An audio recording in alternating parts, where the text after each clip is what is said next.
아파트 금통입니다. 최근에 심상치 않은 주택가격 하락 때문에 고생하시는 분들이 많이 계실 거예요.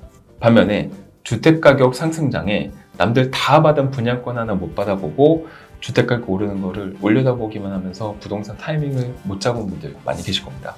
이번 영상은 아직 주택을 매입하지 못했거나 아니면 지금 타이밍을 보고 계시는 분들을 위한 영상을 준비해봤습니다. 아파트 선정 기준은 서울의 아파트 중에서 주택담보대출의 대표 정책자금 상품인 디딤돌 대출과 보금자리론의 대상 물건 기준으로 비규제 지역의 부동산을 선정했다는 걸 알려드립니다. 물론 선정 기준에 부합한 아파트가 많이 없다는 걸 알지만 그래도 이런 하락장에서 눈을 크게 뜨고 꼼꼼히 찾아본다면 본인에게 좋은 기회가 오지 않을까 싶습니다. 1억 5천대의 내 자본으로 접근할 수 있는 서울시 5억 원 이내의 아파트를 선정했으며 서울 중에서도 그나마 접근하기 쉬운 서울시 중랑구의 아파트부터 살펴보도록 하겠습니다. 소개해드린 아파트 단지들은 지극히 개인적으로 선정했으니까 편하게 봐주시면 좋을 것 같습니다. 첫 번째 소개시켜드릴 아파트는 서울시 중랑구 면목동에 위치한 면목 한신 아파트입니다. 단지 내 매매건은 총 113건이네요. 아파트는 1362세대 1987년식이고요. 공급 면적이 36.97에서 100.72까지 다양합니다. 우리가 살펴볼 물건은 전용 44.5 타입을 볼 겁니다. KB 시세 일반가 기준으론 4억 5,500, 최근 실거래가 기준으론 24년 4월 13층이 4억 700에 매매 거래되었네요. 이 아파트도 고점 대비 지속적으로 시세가 하향 곡선을 그리고 있죠. 추이를 보다 보면 조금 더 하락하지 않을까 싶습니다. 보시면 2023년부터 쭉 하락한 금액으로 매매 거래가 이루어지고 있다는 걸 쉽게 볼 수 있습니다. 전용 44.5 타입을 보면 방 2개 욕실 하나, 전용률 73%이고 해당 물건이 51건이 나와 있네요. 평면도를 보시면 이런 식으로 아마도 방 1과 2를 확장했을 때 방 2개, 욕실 1개 이런 식으로 나오는 것 같아요. 아무래도 이제 구축 아파트다 보니까. 그렇다면 내 예산은 얼마 정도 있어야 할까? 해당 매물을 4억 5천에 매입한다고 가정하면 내 자본금이 약 1억 5천에 대출금 3억, 이게 이제 LTV 약 한 70% 미만으로 해서 매입이 가능하겠네요. 이렇게 하면 금리 4% 원리금 균등 상환 기준으로 매월 146만 원, 30년 상환 총 5억 2천 정도를 납부할 것으로 예상이 됩니다. 물론 이제 취등록세와 부동산 중개보수료는 별도죠. 네, 이제 여기 아파트도 조금 더 지켜보면 아무래도 좀 낮은 금액으로 매물이 나오지 않을까 싶습니다. 이 아파트 단지의 장점으로는 지하철 경의중앙선과 중랑역과 7호선 면목역 W역세권, 중랑천과 체육공원 등인 또 서울 숲세권이죠. 인근에는 이제 중랑초등학교도 위치했으니까 나름 초품화라고 볼 수 있겠죠. 단점으로는 역시나 오래된 연식, 그로 인한 예전 아파트 특징이죠. 주차 대수가 0.5대밖에 될 수 없다는 이런 단점이 있습니다. 두 번째 소개시켜드릴 아파트는 서울시 중랑구 신내동에 위치한 동성 1차, 2차 아파트입니다. 단지 내 매매건은 총 61건이네요. 이 아파트는 1047세대 1993년식입니다. 공급 면적 81.79에서 149.83까지 다양합니다. 대형 면적도 있죠. 오늘 우리가 살펴볼 물건은 전용 59.4 타입을 볼 겁니다. KB 시세 일반가 기준으로는 4억 7,500, 최근 실거래가 기준으로는 2024년 3월 9층이 4억 7천에 매매가 되었네요. 이 아파트도 고점 대비 지속적으로 시세 하향 곡선을 그리고 있죠. 이 추이를 보다 보면 하락하지 않을까 싶긴 한데 보시면 2023년 8월 이후로 하락한 금액으로 매매 거래가 이루어져 있다는 것을 볼 수 있습니다. 이 전용 59.4 타입을 보면 방 3개 욕실 하나, 전용률 72.62%이고요. 해당 매물은 37건이 나와 있어요. 이 평면도를 보시면 이런 구조입니다. 요즘 아파트라면 화장실 2개 정도 있을 법한 면적인데 아무래도 이제 구축 아파트다 보니까 요 점이 조금 아쉽네요. 그렇다면 나의 예산은 얼마 정도가 있어야 될까? 해당 매물을 4억 8천에 매입한다고 가정하면 내 자본금이 약 1억 5천에 대출금 3억 3천, 그러니까 이것도 이제 LTV 70% 좀 미만으로 계산했을 때 얘기입니다. 자, 이 정도의 이제 매입이 가능한데 이렇게 하면은 금리가 4% 정도로 저희가 예상하게 되면 원리금 균등 상환 기준으로 매월 약 155만 원, 30년 상환하게 되면 총 5억 6천을 납부할 것으로 예상이 됩니다. 물론 취등록세와 부동산 보수료는 별도죠.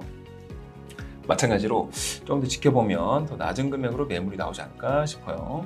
이 아파트 단지의 장점으로는 지하철 경의중앙선과 6호선 신내역 W역세권, 봉화산과 둘레길이 있고, 그리고 이제 신내 어울림공원 등 여기도 나름 서울 숲세권입니다. 인근에 봉화초등학교, 금성초등학교, 신현 초등학교, 중학교, 고등학교 다 있고요.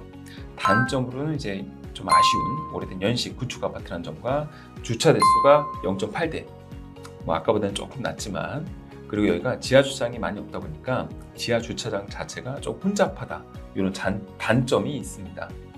세 번째 소개시켜드릴 아파트는 서울시 중랑구 신내동에 위치한 동성 3차 아파트입니다. 여기 단지 내 매매건이 총 42건이 나와 있습니다. 아파트는 800세대, 1997년식이고요. 공급 면적 84.73부터 171.31까지 다양합니다. 오늘 우리가 살펴볼 물건은 전용 59.4 타입을 볼 겁니다. KB 시세 일반가 기준으로는 4억 6,500인데 최근 실거래가 기준으로 2024년 4월에 16층이 4억 8,200에 매매 계약이 되었네요. 이 아파트도 고점 대비 지속적으로 시세가 하향 곡선을 그리고 있죠. 다만 앞에 소개시켜드린 아파트보다는 하락 곡선이 좀 완만한 느낌인데 어쨌든 아직까지 좀 급매물 정도만 거래되고 있는 것 같습니다. 전용 59.4 타입을 보면 방 3개, 욕실 하나, 전용률 70% 정도이고 해당 매물은 13건 정도 나와 있네요. 평면도를 보시면 기본형이 이런 느낌인데 마찬가지로 구축이라서 욕실이 하나라는 게 조금 아쉽습니다. 자, 그렇다면 내 예산은 얼마 정도 있어야 할까요? 해당 매물을 4억 7천에 매입한다고 가정하면 내 자본금 약 1억 5천에 대출금 3억 1천만 원, 이것도 이제 LTV 70%에서 조금 미만으로 계산했을 때 이 정도의 매입이 가능합니다. 이렇게 하면은 금리가 4%로 계산하게 되면 원리금 균등 상환 기준 매월 약 150만 원, 30년 상환할 경우 총 5억 4천을 납부할 것으로 예상이 됩니다. 마찬가지로 조금 더 지켜보면 낮은 금액 매물이 나오지 않을까 싶습니다.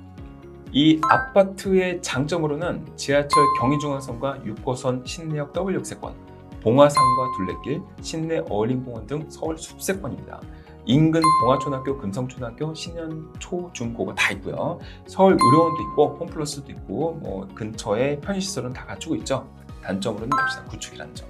이 점은 조금 아쉽습니다. 자, 네 번째 소개시켜드릴 아파트는 서울시 중랑구 마찬가지로 신내동입니다. 신내 6단지 아파트입니다. 단지 내 매매건이 총 46건이네요. 아파트는 1609세대, 96년식이고요. 공급 면적 54.53부터 81.78까지 세 가지 타입입니다. 자, 우리가 살펴볼 물건은 전용 49.77 타입을 볼 겁니다. KB 시세 기준으로 약 5억 정도. 최근 실거래가 기준으로 2024년 4월 10층이 4억 9,500에 매매 계약이 체결됐네요. 이 아파트도 고점 대비 지속적으로 시세 하향 곡선을 그리고 있죠. 조금 더 시세가 하락하지 않을까 싶습니다.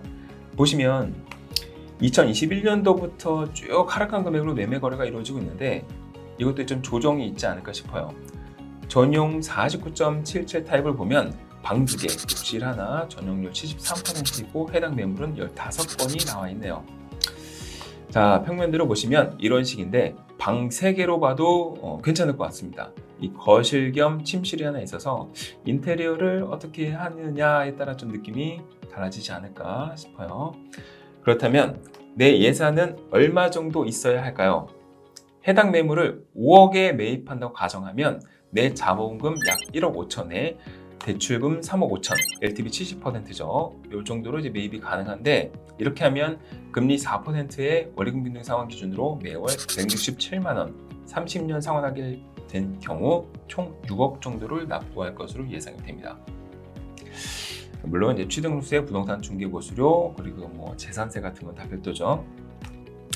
여기도 이제 관심 있으신 분들은 조금 더 지켜보는 게 어떨까 싶습니다. 왜냐면 또 낮은 금액으로 거래가 이루어지고 있거든요. 이 아파트 단지의 장점으로는 지하철 6호선 봉화산역 바로 앞에 있어요. 초역세권이죠. 그리고 금성초등학교, 봉화초등학교, 원목 초등학교, 중학교, 고등학교 그리고 태릉 고등학교가 가까이 있습니다. 학교가 많죠. 그리고 편의시설이 주변에 많이 있습니다. 단점으로는 역시나 연식이 오래됐다는 점, 그리고 주차 대수가 0.58대밖에 될 수 없다는 점이 좀 많이 아쉽습니다. 자, 끝으로 소개시켜드릴 아파트는 서울시 중랑구 면목동에 위치한 용마 한신 아파트입니다. 단지 내 매매건은 총 97건이네요. 아파트는 565세대, 1990년식이고요. 공급면적 48.04부터 102.19까지 4가지 타입이 있습니다. 오늘 우리가 살펴볼 물건은 전용 59.22 타입을 볼 겁니다. KB시세 일반가 기준으로는 5억 5,500, 최근 실거래가 기준으로는 2024년 3월 15층이 4억 9,800에 매매 계약이 되었네요. 이 아파트도 고점 대비 지속적으로 시세가 하향 곡선을 그리고 있죠. 더 하락할 수도 있겠지만 이 정도는 좀 완만하게 거래가 되지 않나 이렇게 생각이 됩니다.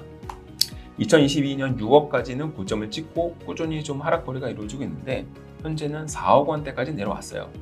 전용 59.22 타입은 방세개 욕실 하나, 전용률 75.78이고 해당 매물은 19건이 나와 있습니다. 평면대로 보시면 이런 식인데 흔히 볼 수 있는 구축의 방 3개짜리 아파트입니다. 그래도 저는 좀 괜찮아 보이긴 하거든요. 그렇다면 내 예산은 얼마 정도 필요할까? 자, 해당 매물을 5억 6천에 매입한다고 가정하면 물론 이거보다 낮은 금액이 나오겠지만요. 5억 6천에 가정하다면 내 자본금이 약 1억 8천에 대출금 3억 8천, LTV 70%로 계산한 겁니다. 이렇게 하면은 금리 4%라고 예상했을 때 월요금 변동 상환 기준 매월 179만 원, 30년 상환하게 되면 총 6억 4천을 납부할 것으로 예상됩니다. 물론 취득세 부동산 중개보수로 다 별도입니다. 하지만 이것도 5억 초반대 매물도 많기 때문에 실제 매입 가격은 또 낮을 수 있고 최근에는 또 4억대까지 거래했으니까 조금 더 지켜보시면 좋을 것 같습니다. 이쪽에 관심이 있다는 분들은 좀 보시면 좋겠죠. 이 아파트 장점으로는 지하철 7호선 사가장역 부근이고 서울대학교, 중화중학교, 면목 초, 중, 고등학교가 있습니다. 그리고 용마산 아차산이 있어서 이 산들이 이 아파트 단지 내를 감싸고 있죠. 서울 숲세권입니다. 공원도 많고 단점으로는 역시나 구축이라는 점, 이 점은 좀 아쉽죠. 제가 소개시켜드린 아파트 같은 경우는 디딤돌 대출로 이용하시거나 보금자리론으로 이용하시면 좋습니다. 덩책자금 같은 경우는 LTV 70%, DTI를 60%로 봐주기 때문에 한도가 가장 많이 나올 거예요. 근데 내가 이 디딤돌이나 보금자리론에 해당이 안 된다, 그러면 시중은행으로 대출을 받게 되는데 그렇게 되면은 LTV는 최대 70%는 동일하지만 여기에서는 DTI가 아니라 DSR을 적용받습니다. 그래서 40%라는 DSR 적용을 받게 되고 보험사로 하게 되면은 LTV 70%에 DSR 50% 이렇게 적용을 받게 되겠죠. 자금이 부족하다 그렇게 되면 신용대출이나 후순위 P2P 대출 같은 거를 이제 붙여야 되는데 그렇게 되면 좀 무리한 영끌이 되기 때문에 아직까지 그렇게 매입을 무리해서 할 타이밍은 아니다. 저는 그렇게 생각하고 있고요. 어쨌든 좀 관심 있게 보시면은 좀 좋을 것 같습니다. 아무래도 서울 시내에 5억대 아파트를 찾다 보니까 구축 위주로 안내해드릴 수밖에 없는 점이 좀 아쉬웠습니다. 요즘은 내 자본금 1억 원대로 매입할 수 있는 아파트가 많이 없기도 하고 대출을 받더라도 소득 대비 부채 비율을 정하는 DSR이 도입된 후로 이 집값이 내려도 내가 대출을 더 받기가 어려우니까 주택가격이 더 내려가기 기다릴 수밖에 없는 거죠. 물론 영끌에서 주택을 매입하시라는 얘기는 아닙니다. 그렇지만 국가에서 지원해주는 정책모기지 디딤돌 대출과 보금자리론을 활용한다면 그동안 내가 주택을 매입하려고 알아보셨던 분들한테는 기회가 될 수 있는 것이고 이 정책모기지에 해당이 안 되는 분들 같은 경우는 은행대출을 활용하든가 은행대출 DSR 규제 때문에 40%밖에 안 나오죠. 그럴 때는 보험회사 상품을 이용하면 50% DSR 받을 수 있으니까 이걸 활용해서 주택을 매입하는 방법도 있다라는 걸 말씀드리는 겁니다. 여기에도 혹시라도 추가 자금이 필요하다 그러면 신용대출이라든가 후순위담보대출을 붙일 수 있겠지만 지금 같은 고금리 시장에서는 무리하게 연끌해서 하락장의 주택을 굳이 잡을 필요가 없겠죠. 그러니까는 내가 보고 싶은 그리고 살고 싶은 집을 먼저 찾아본 다음에 금융 타이밍을 노려보는 것도 좋지 않을까 라는 취지로 영상을 준비해봤습니다. 계속 알아보셔야 내가 원하는 집도 취득할 수 있는 거 아니겠습니까? 상승장 때만 공부하는 게 아니라 하락장에도 우리가 공부를 해야죠. 물론 저도 공부 많이 해야 되겠지만 저희 아파트 금톡에서는 앞으로도 건강한 대출을 위해서 많은 노력과 준비를 하고 있으니까요. 구독과 좋아요 많은 관심 부탁드리고요. 다음에도 좋은 영상으로 찾아뵙도록 하겠습니다. 감사합니다.